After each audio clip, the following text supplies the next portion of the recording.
7월 18일 법률방송 로투데이 시작하겠습니다. 첫 소식입니다.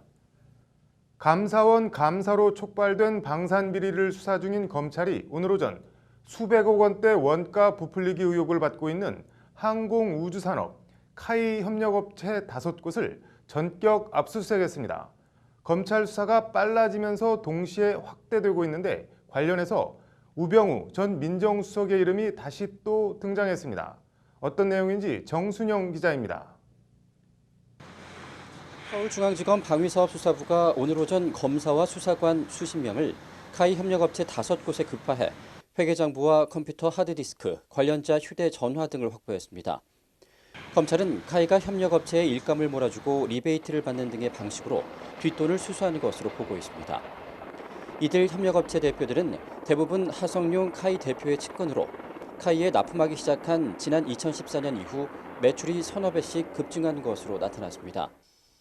검찰은 카이가 개발비를 부풀려 수백억 원대의 부당 이득을 챙기는 과정에서 하성룡 대표 등 경영진이 비자금을 조성했을 가능성이 큰 것으로 보고 이 부분에 수사력을 집중하고 있습니다.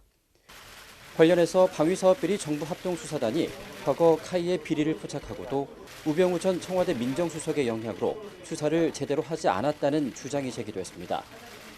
정의당 김종대 의원은 오늘 CBS 라디오 인터뷰에서 합수단이 당시 청와대에서 직접 컨트롤하기 때문에 윗선의 지시에 따라서 수사를 보류했다고 발표했는데 당시 합수단을 컨트롤할 수 있었던 것은 민정수석밖에 없었다며 이같이 주장했습니다. 김종대 의원은 카이의 수리온 헬기 시스템의 결빙 문제 등은 이미 사업 초기 다 발견된 것인데 별다른 조치를 하지 않고 계속 결함을 깔아뭉개다 납품이 재개됐다며 우 전 수석의 연관설을 거듭 주장했습니다. 법률방송 정순영입니다. 청와대가 오늘 오후 박형철 반부패 비서관 주관으로 방산비리 근절 협의회를 구성해 첫 회의를 열었습니다. 회의는 최근 감사원 감사 결과 수리온 헬기의 부실 설계가 드러난 것과 관련해 문재인 대통령이 방산비리는 안보에 구멍을 뚫는 이적 행위에 해당한다고 비판한 데 이어 열린 것입니다. 방산비리 근절 유관기관 협의회는 청와대 민정수석실과 감사원, 공정거래위원회, 검찰 등 9개 기관의 국장급으로 구성됐습니다. 한편 문재인 대통령은 어제 청와대 수석보좌관 회의에서 방산비리 척결은 적폐청산 과제라고 강조하며 2004년 노무현 정부 때 만들어졌던 반부패 관계기관 협의회를 복원해 국가 차원의 반부패 대책 마련에 활용할 계획이라고 밝혔습니다. 자고 나면 발견되는 박근혜 정부 청와대 문건 공개를 놓고 정치권의 공방이 뜨겁습니다. 적법 공개다, 불법 유출이다, 논란이 뜨거운데 문건 내용 공개와 사본 특검 제출의 적법성 여부를 둘러싼 법적 논리와 쟁점을 이철규 기자가 정리해드립니다. 청와대에서 생산한 대통령 관련 기록물은 크게 세 가지로 분류됩니다. 대통령 지정 기록물과 비밀 기록, 일반 기록 이렇게 세 가지입니다. 먼저 대통령 지정 기록물은 대통령 기록관에 보관되고 목록 자체도 최장 30년간 봉인됩니다. 비밀 기록은 1급, 2급, 대외비 등으로 문건마다 표시를 해놓습니다. 일단 논리적으로만 보면 대통령 지정 기록물로 지정이 됐다면 전부 대통령 기록관으로 이전되고 청와대엔 없어야 합니다. 청와대가 이번에 공개한 문건은 비밀 등급이 표시돼 있는 비밀 기록도 아닙니다. 논란은 여기서 비롯됩니다. 이 두 종류를 제외한 일반 기록은 다시 공개 기록과 비공개 기록으로 나뉩니다. 일단 대통령 기록물 관리에 관한 법은 국가안전보장에 중대한 위해를 가하는 경우 등을 제외하곤 공개를 원칙으로 하고 있습니다. 이번에 공개한 문건들은 이 공개 기록에 해당한다는 것이 청와대의 기본 입장입니다. 나아가 사본은 기록물 원본이 아니기 때문에 사본을 특검에 제출하는 것도 기록물 무단 유출이 아니라는 것이 청와대의 주장입니다. 이 같은 주장에 대해 자유한국당 등 야당은 말도 안 된다고 반박하고 있습니다.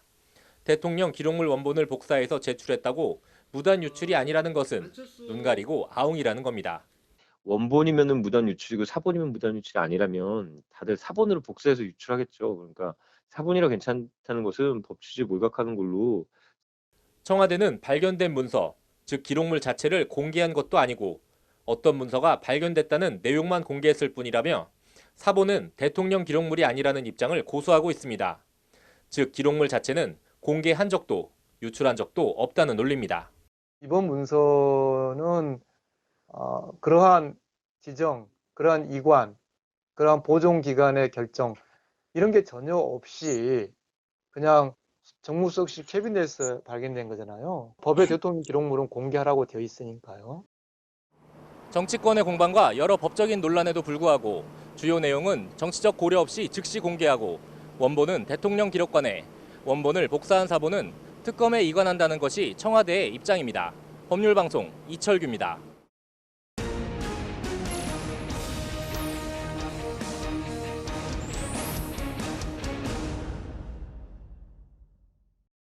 청와대 문건 얘기 조금 더 해보겠습니다. 청와대에서 사본을 넘겨받은 특검 고민이라고 하는데 로인사이드 김효정 기자 나와 있습니다. 김 기자, 지난주에 이어 어제도 청와대 문건이 잇따라 발견이 됐는데 지금 진행 중인 이재용 부회장 재판과 관련 있는 내용들이 상당 부분 있죠? 예, 그렇습니다. 박수현 청와대 대변인은 어제 네. 브리핑을 통해서 정무기획비서관실 캐비넷에서 1,361건에 달하는 문서가 발견됐다고 했는데요. 네. 박 대변인은 문서 중에 삼성 및 블랙리스트 관련 내용, 또 현안 관련 언론 활용 방안 등이 포함돼 있고 위안부 합의와 세월호, 또 국정교과서 추진, 선거 등과 관련해 적법하지 않은 지시사항이 네. 포함돼 있다고 간접적으로 문서 네. 내용을 공개했습니다. 특히 어제 발견된 문서들은 우병우 전 민정수석 재임 기간인 2015년 3월부터 2016년 11월까지 작성된 것으로 네. 미르 K스포츠재단 모금이나 삼성 승마 지원 등 국정농단 사건 재판에 영향을 줄 것이라는 관측이 나오고 있습니다. 네. 근데 특검이 청와대에서 이런 문건을 전달받았으면은 뭐 춤을 추고 좋아할 일 같은데 고민이라는 거는 뭐 때문에 고민이라는 건가요?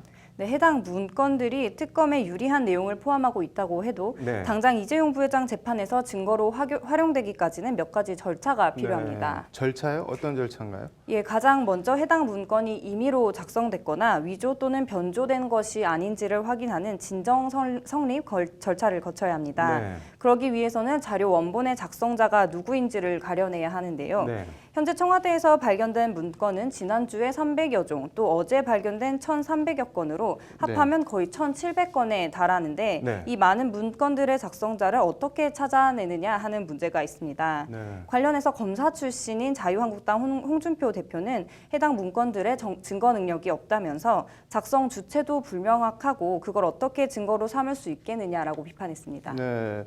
누가 썼는지 작성자를 찾아내서 내가 쓴 내용이 맞다는 이른바 진정성립 인정 절차를 거치면은 바로 증거로 뭐 활용될 수가 있는 건가요? 그게 또 그렇게 단순하지가 않은데요. 네. 작성자를 파악해서 내가 작성한 게 맞다는 확인을 받더라도 해당 문건이 형사소송법상 증거 능력이 있는지를 판단해봐야 합니다. 네. 이 단계에서는 문건이 적법한 방법으로 수집된 것인지를 확인하게 됩니다. 네. 이러한 절차를 거쳐서 증거로 채택이 되면 관련 재판에서 다루는 혐의를 증명할 수 있는 증명력이 있는지를 검증하게 됩니다. 뭐 복잡하네요. 그럼 이게 끝인가요? 아닙니다. 이런 절차를 거쳐서 네. 재판부에 관련 문서를 증거로 제출하더라도 네. 가장 큰 문제인데 상대 측 피고인, 그러니까 이재용 부회장 측이 네. 이것을 증거로 채택하는데 동의해야 한다는 점입니다. 뭐 이 부회장 입장에서는 본인한테 불리할 게 뻔한데 여기에 동의할 리가 만무한 거 아닌가요? 예, 이렇게 이재용 부회장 측이 증거 채택에 부동의할 경우 네. 관련 문서를 작성한 것으로 지목된 사람들을 네. 한 명씩 다 증인으로 불러서 당신이 쓴 것이 맞냐, 네. 이 내용이 맞냐, 무슨 네. 근거로 썼느냐 등 하나부터 10까지 다시 다 법정에서 시작해야 합니다. 네, 뭐 이 부회장에 대한 결심 공판이 다음 달 2일로 잡혔는데 특검 고민이겠네요. 네, 그렇습니다. 특검이 결심 공판 연기를 요청하는 것도 생각은 해볼 수 있지만 네. 문제는 이재용 부회장의 구속 만기일도 다음 달 17일이라는 겁니다. 네. 추가 문건의 증거 가치가 얼마나 큰지에 따라서 이게 증거 제출 여부가 판가름이 날 것으로 보입니다. 네. 현재 수사권이 없는 특검은 일단 검찰에 자료를 넘긴 상태인데요. 국정농단 사건을 수사하고 있는 서울중앙지검 특수 1부가 네. 문건의 작성 및 수집 경위를 확인할 방침입니다. 네. 뭐 검찰이 추가 수사를 하더라도 당장 이재용 부회장 재판에 쓸 수는 없을 것 같은데 특검이 고민 끝에 어떤 결정을 내릴지 관심이네요. 잘 들었습니다. 국회 법제사법위원회가 오늘 박상기 법무부 장관 후보자에 대한 인사청문 경과보고서를 채택했습니다. 국회는 또 본회의에서 박정화, 조재현 대법관 후보자 임명 동의안을 가결했습니다. 법사위원들은 박상기 법무부 장관 인사청문 보고서의 적격 의견으로 도덕성에 큰 문제가 있다고 보기 어렵고 법무 검찰 분야에서 전문성을 검증받았다며 인권적 가치를 제고하는 형사정책의 추진을 강조했고 엄정한 검찰권 행사 의지를 보였다고 밝혔습니다. 부적격 의견으로는 과태료나 세금을 체납해 차량이 압류된 사례가 있고 부동산 취득 과정에서 증여세 탈루나 명의 신탁이 있었다고 의심할 만한 정황이 있다고 지적했습니다. 박정화 조재현 대법관 후보자 임명 동의안에 대한 국회 본회의 표결은 박 후보자는 제적 263명 중 찬성 214명, 반대 45명, 기권 4명으로 조 후보자는 찬성 198명, 반대 60명, 기권 5명으로 각각 가결됐습니다. 국회 인사청문특위는 앞서 지난 6일 두 후보자에 대한 임명동의안 심사 경과보고서를 채택했습니다.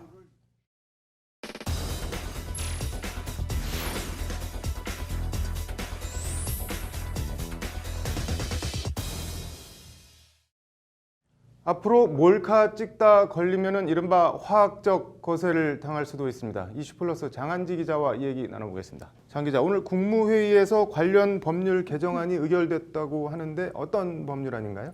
네, 성폭력 범죄자의 성충독 약물 치료에 관한 법률인데요. 네. 이 약물 치료 대상 범죄에 카메라 등 이용 촬영죄, 그러니까 몰카범을 네. 추가했고요. 네. 더불어서 강간 미수범과 아동 청소년 강간범도 화학적 거세 대상에 추가됐습니다. 이해가 잘 안 가는 게 있는데 그럼 기존에는 아동이나 청소년 성범죄자에 대해서는 화학적 거세 대상이 아니었다는 건가요? 뭐 성인보다는 아동이나 청소년 대상이 훨씬 더 죄질이 안 좋은 것 같은데. 네, 최근 몇 년까지 결과적으로 지금까지 그렇게 되어 왔는데요. 네. 법의 괴리 때문입니다. 법의 괴리요? 네, 기존 화학적 거세는 형법이나 네. 이제 성폭력 범죄 처벌 등에 관한 특례법 상의 성폭력 범죄자들을 대상으로 시행이 네. 됐는데요. 문제라고 하긴 그렇지만 지난 네. 2012년 청소년 성보호법을 개정하면서 네. 이제 아동 청소년에 대한 성범죄 조항을 따로 뒀습니다. 네. 아동과 청소년에 대한 성범죄를 더 강하게 처벌하기 위해서인데요. 네. 취지는 좋은데 문제는 아동 청소년에 대한 성범죄를 이제 따로 규정하면서 기존 형법이나 성폭력 처벌법에 아동 관련 조항이 따로 나와서 빠지게 됐고 네. 결과적으로 화학적 거세 대상에서도 빠지게 된 겁니다. 네. 이런 법 괴리를 정상화하기 위해서 오늘 국무회의에서 관련 법 조항 개정안을 의결한 겁니다. 네, 그렇게 된 거군요. 뭐 몰카범도 화학적 거세 대상에 포함시켰다고 하는데 뭐 배경이 있을 것 같은데 좀 설명을 해주시죠. 네, 몰카 범죄는요. 네. 이 경찰에 적발된 건수만 2010년 1,134건에서 네. 2014년 6,624건으로 5년 동안 6배 가까이 급증했습니다. 네. 그런데 이 몰카범은 대부분 한 번에 그치는 게 아니라 네. 상습적으로 습관적으로 그러니까 몰카 중독이라고 봐도 네. 무방한데요. 거기다 찍어서 자기만 보는 게 아니라 인터넷에 유포하는 게 이제 대부분이어서 네. 상대 여성은 회복 불가능한 피해를 입을 수도 있지만 네. 처벌은 일반 성범죄에 비해서 상당히 경미한 수준입니다. 네. 이런 점을 고려해서 몰카범도 화학적 거세 대상에 포함시켰습니다. 네, 뭐 함부로 남의 몸 찍다가 자기 몸 어떻게 된다, 뭐 아주 센 경고를 보낸 건데, 그런데 화학적 거세 하는데 이거 뭘 어떻게 한다는 건가요? 네, 쉽게 말해서 몸에 칼을 대지 않고 네. 약물을 주입해서 현대판 내시를 만드는 건데요. 크게 두 가지 방법이 있습니다. 네. 하나는 테스토스테론이라는 이제 남성 호르몬의 분비를 차단하는 약물을 주입하는 방법, 다른 네. 하나는 에스트로다이롤 같은 여성 호르몬을 주입하는 방법입니다. 네. 쉽게 말해서 성욕을 발생시키는 호르몬을 억제를 해서 네. 일종의 중성화를 시키는 겁니다. 네. 이게 그런데 실제로 효과가 있나요? 네, 있다고 하는데요. 네. 한양대학병원 박성열 교수의 말을 한번 들어보시죠. 네. 그러니까 남성 호르몬을 고환을 잘라낸 거와 비슷할 정도의 수준으로 낮춰주는 효과는 있습니다. 성욕을 아주 많이 떨어뜨리죠. 그러니까 남성 호르몬이 적어지면 성욕, 그러니까 성관계를 갖고 싶은 욕구가 그냥 없어지는 거예요. 그러니까 성범죄자들은 이제 성욕이라든지 이런 것 때문에 네. 그런 범죄를 저지를 수가 있기 때문에 그렇게 하는 건데 다른 나라는 어떤가요? 네, 캐나다에서는 아동 성폭행범에게 대포, 프로베라와 CPA라는 여성 호르몬 복합물을 일주일에 한 번씩 네. 이제 주사를 하고 있고요. 네. 독일과 덴마크, 스웨덴 등 이른바 유럽 선진국 상당수가 네. 그리고 캘리포니아 등 미국의 일부 주에서도 시행을 하고 있습니다. 네. 심지어 노르웨이나 핀란드 같은 인권을 최우선으로 하는 북유럽 나라의 경우에는요. 네. 물리적 거세 방법도 허용하고 있다고 합니다. 네, 이건 뭐 취지는 보호받아야 할 인권을 철저히 보호해주겠다 있다는 것 같은데 뭐 우리 헌재도 이런 취지로 화학적 것에 합헌 결정을 내리긴 했는데 물리적 것에 이거는 좀 약간 듣기에 무시하긴 무시하네요. 예, 잘 들었습니다. 네, 이어서 법조계 소식 전해드리겠습니다. 감사원이 내일부터 청와대, 법무부 등 19개 기관의 특수활동비 집행 실태를 점검합니다. 감사원은 돈봉투 만찬 사건 등을 계기로 특수활동비 사용체계 점검 필요성이 강하게 대두했다며 내년 특수활동비 예상 편성의 점검 결과를 반영할 수 있도록 신속 처리하겠다고 밝혔습니다. 국민의당 공명선거 추진단 수석부단장이었던 김성호 전 의원이 오늘 제보 조작 사건 피의자 신분으로 다시 검찰에 소환됐습니다. 김 전 의원은 정해진 절차에 따라 최선의 검증을 하는 데 최대의 노력을 기울였다며 안철수 전 대표와 이용주 의원은 무관하다고 말했습니다. 대한변호사협회와 선풀재단 선풀운동본부가 악성 댓글 피해자 법률 지원 업무 협약을 오늘 체결했습니다. 변협은 우리 사회에 뿌리 깊게 박힌 악플 문화가 사라지고 성숙한 인터넷 문화가 정착되기를 기대한다고 밝혔습니다. 법무부가 최저임금 인상에 따른 소상공인과 영세 중소기업의 부담을 덜어주기 위해 상가 건물 임대차 보호법을 개선하겠다고 밝혔습니다. 법무부는 보증금 및 임대료 인상률 상한을 낮춰 장기간 안정적으로 건물을 임차할 수 있는 환경을 조성해 나갈 방침입니다.